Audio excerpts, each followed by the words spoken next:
Émilie Chagnon est paysagiste conceptrice à l'Aiguillac de Loches. En digne héritière de son grand-père André Louis, cofondateur de Nature et Progrès, l'écologie coule dans ses veines et irrigue ses créations. Alors, il se trouve que j'ai dans ma famille des antécédents d'écologie, puisque mon grand-père était ingénieur agronome et précurseur du mouvement écologiste, enfin des premières pensées écologistes dans les années 60. Et il a créé un label qui s'appelle Nature et Progrès, qui existe encore aujourd'hui.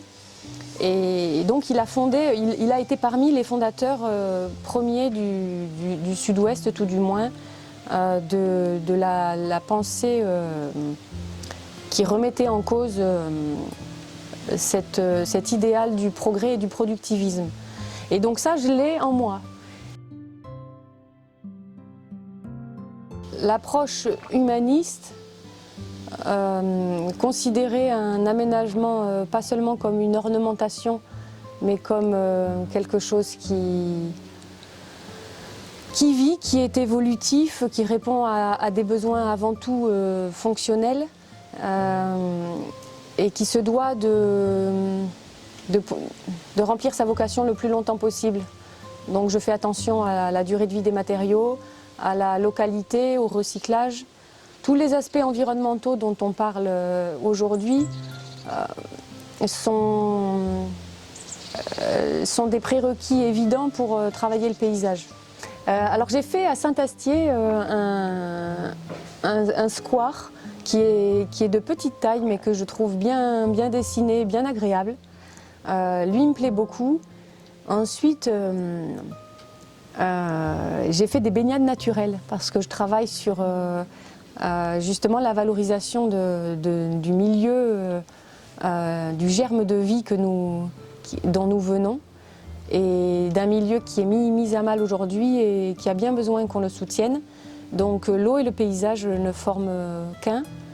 Dans ma manière d'interagir avec le territoire, il y a une volonté de discrétion et de faire que les choses apparaissent comme évidentes, on pourrait dire authentiques, et ne vont pas chercher dans le spectaculaire. Ici c'est un peu un site vitrine, ça s'est imposé comme une évidence au fil du temps. Mais au début, non, c'était mon chez-moi, et puis j'y faisais mon petit laboratoire avec mes, mes jeux, mes inventions, mes délires.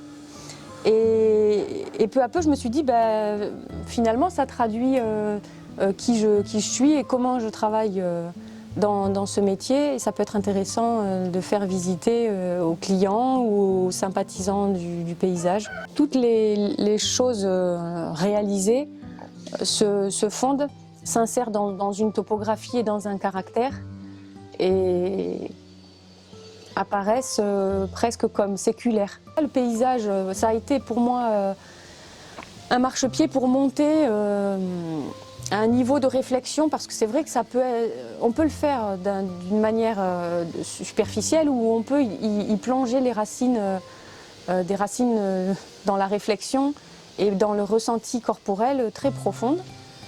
Et comme ce que je recherche c'est plutôt ce qui est profond, à ce moment-là j'ai commencé à voir mon métier différemment, à prendre du recul. Moi, je ne vois pas les choses comme étant juste de la décoration.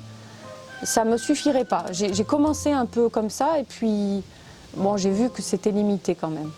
Comme on pourrait dire d'un bon chef d'orchestre qu'il doit savoir se faire oublier.